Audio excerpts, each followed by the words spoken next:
Selamat pagi, salam sejahtera untuk kita semua. Yang terhormat Bapak Dr. Sandiko Sasi, MMMkom, selaku pembimbing 1.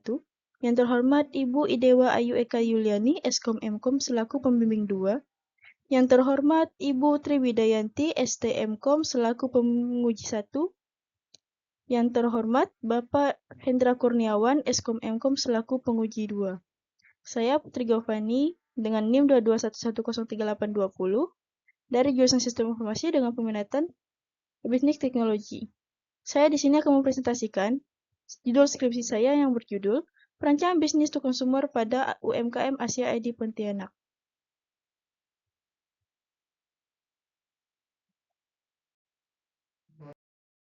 Di sini saya akan menjelaskan tentang latar belakang. Asia ID ini bergerak dalam bidang fashion.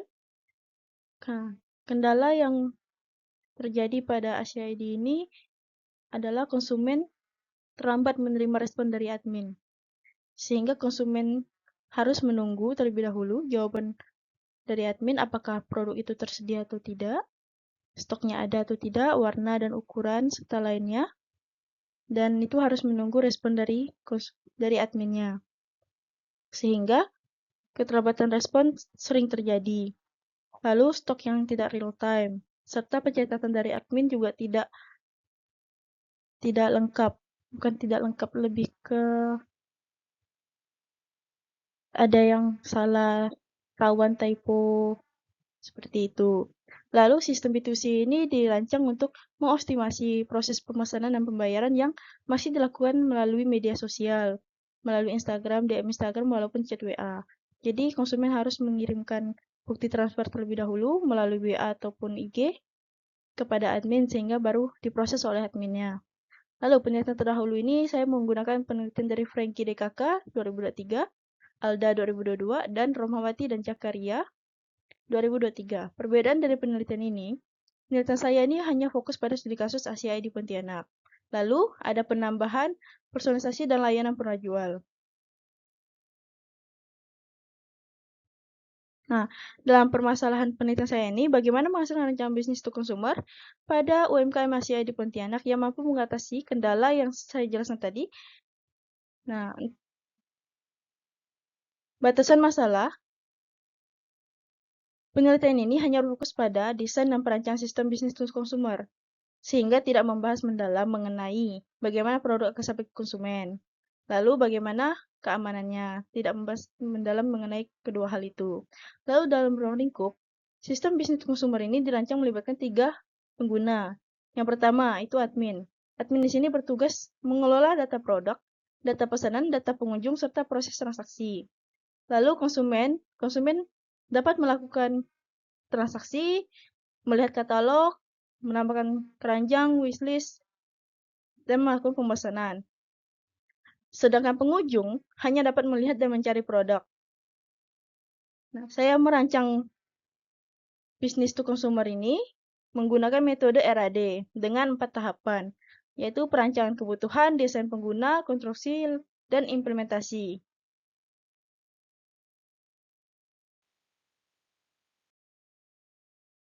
Tujuan dari penelitian saya ini merancang sistem B2C yang dapat meningkatkan ketepatan dan kerapian serta kecepatan dalam bertransaksi. Manfaat bagi penulis mengaplikasikan pengetahuan bisnis teknologi, sedangkan bagi UMKM, optimasi proses bisnis, akses informasi produk yang mudah dijangkau, transaksi digital mandiri, lalu dapat diakses dimanapun dan kapan saja. Nah, landasan teori di sini saya ada e-commerce, perancangan bisnis to consumer, perancangan database. Dalam database ini saya membahas mengenai normalisasi sampai 3NF, lalu ada IRD. Database-nya menggunakan MySQL, perancangan websitenya ada arsitektur web, lalu navigasi web. Bahasa pemrograman saya memakai 4 bahasa pemrograman, yaitu PHP, HTML, JavaScript, dan CSS. Dan saya merancang website ini menggunakan framework Laravel dengan metode Rapid Application Development. Ada pemodelan sistem, yaitu UML, ada terdiri dari 4 diagram, use case diagram, activity diagram, sequence diagram, lalu class diagram. Nah, untuk database-nya saya menggunakan Entity Relationship Diagram atau ERD. Nah, flowchart ini untuk menggambarkan tata laksananya pada bab 3. Lalu menggunakan blackboard testing dengan teknik equivalent partitioning. Terdapat penelitian dahulu dan kerangka pemikiran. Nah, profil Asia ID ini berlokasi di Jalan Haji Rais Ar-Rahman nomor 2005, Sungai Jawi, Kecamatan Pontianak Kota, Kota Pontianak, Kalimantan Barat dengan nomor kode pos 78244. Usaha ini resmi berdiri pada 1 November 2024. Surat izin usaha perdagangan atau SIUP pada Mei 2025. Jam operasionalnya jam 10.30 WIB hingga 8 malam WIB. Nah, di sini ada 5 aktor, pemilik toko, bagian penjualan, bagian pelayanan, bagian persediaan, lalu bagian admin medsos. Metodologi penelitian. Bentuk dari penelitian saya ini menggunakan bentuk penelitian studi kasus yang berfokus pada satu entitas bisnis sebagai objek utama yang diteliti, yaitu Asia ID Pontianak.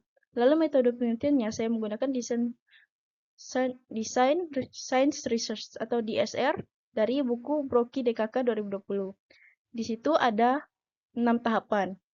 Yang pertama, identifikasi masalah dan motivasi, penentuan tujuan solusi, desain dan pengembangan, demonstrasi, evaluasi, dan yang terakhir, komunikasi. Masih pada metode penelitian. Nah, untuk metode pengumpulan datanya ada terbagi menjadi 2, data primer dan data sekunder. Data primer itu adalah data yang didapatkan secara langsung tanpa diolah kembali. Sedangkan data sekunder, data yang didapatkan lalu diolah kembali seperti laporan penjualan. Untuk teknik pengumpulan data, saya lakukan wawancara, observasi, dan studi dokumentasi. Nah, untuk metode perancangannya, saya menggunakan RAD untuk membantu menghasilkan artefak flowchart B2C yang fungsional, relevan, dan siap didemonstrasikan pada toko Asia ID. Untuk metode pengujiannya, saya menggunakan blackboard testing dengan teknik equivalent partitioning atau EP. Guna membagi domain input, data program ke dalam partisi-partisi nilai, pengujian dilakukan dengan menggabungkan fungsi yang sama ke dalam satu modul untuk diuji apakah valid atau tidak valid. Lalu, hasil penelitiannya dari sisi konsumen dapat menelusuri beranda, belanja atau produk, detail produk, filter, rekomendasi, dan wishlist. Lalu dapat melakukan komunikasi secara langsung dengan admin melalui API WhatsApp. Menyediakan keranjang voucher, checkout, dan terikat dengan API Rajongker serta Mitrans. Dan konsumen juga dapat melihat riwayat transaksi, detail pesanan, status pesanan, notifikasi, customer service, ulasan, serta retur. Sedangkan di sisi admin mendapatkan fitur dashboard admin, notifikasi, profil, dan konten website. Konten website itu tampilan dari websitenya, dia dapat melihat juga.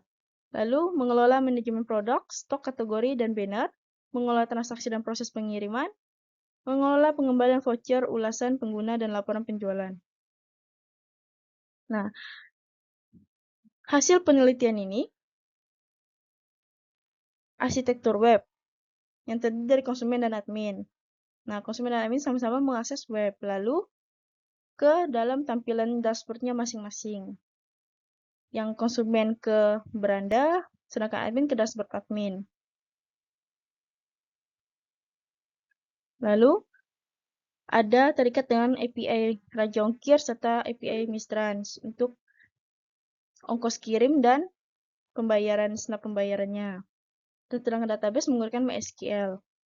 Teknologi web ini menjelaskan gambaran jelasnya layer front end, layer back end, dan pihak ketiga. Hasil penelitian, pemodelan. Nah, pemodelan ini yang saya tampilkan di sini hanya use case. Nah, saya membuat 4 diagram dari UML, use case, activity, class, dan sequence. Nah, sedangkan basis datanya, saya merancang mulai dari UNF, 1NF, 2NF, 3NF, lalu menggambarkannya menggunakan entity relationship diagram. Nah, berikut tampilan antarmuka dari konsumen. Konsumen dapat mencari, melihat, memfilter produk, melihat detail produk, mengajukan retur, memberikan ulasan, dapat profil juga untuk mengubah info dan lainnya. Lalu dari antarmuka admin, terdapat dashboard, manajemen produk, kelola stok, kategori, banner, voucher, transaksi, retur, ulasan pengguna, dan laporan penjualan. Di sini dapat dilihat.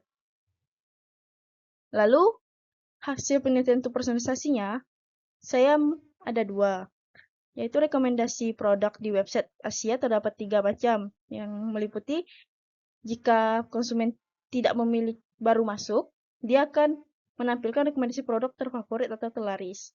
Sedangkan ketika konsumen mengklik detail produk, di bawahnya akan muncul rekomendasi produk serupa.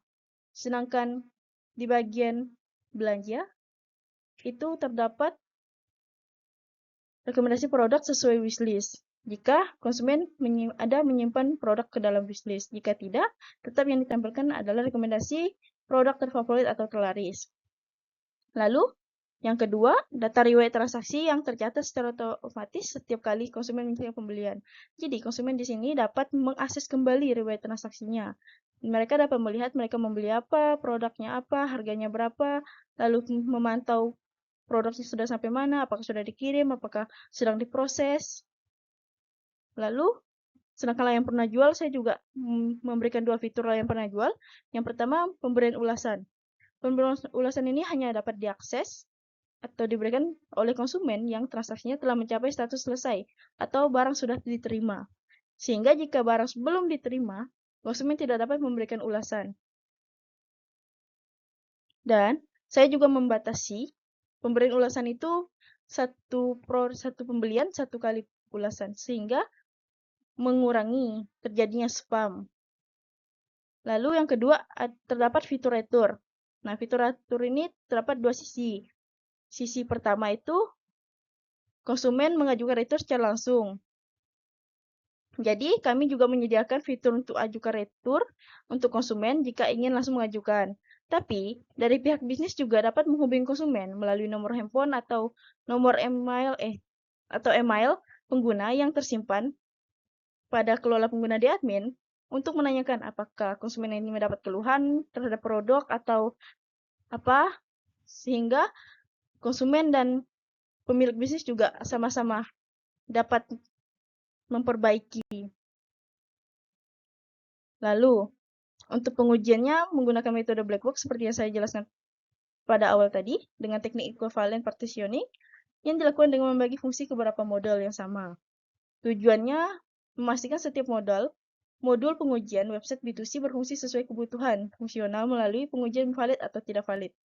Nah, modul pengujian ini ada modul autentifikasi, modul pencarian filter produk, modul keranjang, modul alamat dan ongkos kirim, modul manajemen voucher, modul proses checkout dan pembayaran, modul rating dan ulasan produk, modul pengajuan retur produk, modul pembaruan status transaksi dan resi pada sisi admin, lalu modul wishlist, modul hak akses dan keamanan halaman. Lalu yang terakhir ada validasi file upload. Apakah gambar produk dan bukti itu sesuai dengan uploadannya yang memiliki batasan. Biasanya saya memberi batas 2 MB saja. Lalu terakhir penutup, terdapat kesimpulan. Bagi sisi pengembang, sudah berhasil membangun platform B2C untuk Asia ID menggunakan metode RAD dan DSR. Kinerjanya sistem tervalidasi 100% melalui black box testing. Transportasi yang diharapkan mengotomatisasi proses transaksi melalui chat atau DM menjadi terstruktur. Manajemen produk hingga pernah jual. Lalu fitur menambah personalisasi wishlist dan riwayat transaksi untuk retensi pelanggan. Nah, keterbatasan penelitian ini hanya fokus kepada desain fungsional, belum mencakup uji beban atau keamanan, dan evaluasi pasca rilis. Nah, sedangkan saran, dari sisi operasional, pelatih harus ada mengadakan pelatihan admin, konsistensi data stok, dan penggunaan hosting yang stabil. Untuk pengujian, perlu load dan security testing untuk performa dan keamanan. Lalu harus dilakukan evaluasi mengukur dampak nyata, penjualan dan efisiensi setelah sistem dioperasikan. Nah, pengembangan menambahkan fitur membership, notifikasi otomatis, serta ekspansi metode pembayaran dan ekspedisi. Riset dari penelitian, ulasan objek penelitian untuk menguji generasi model sistem. Sekian presentasi saya ucapkan terima kasih.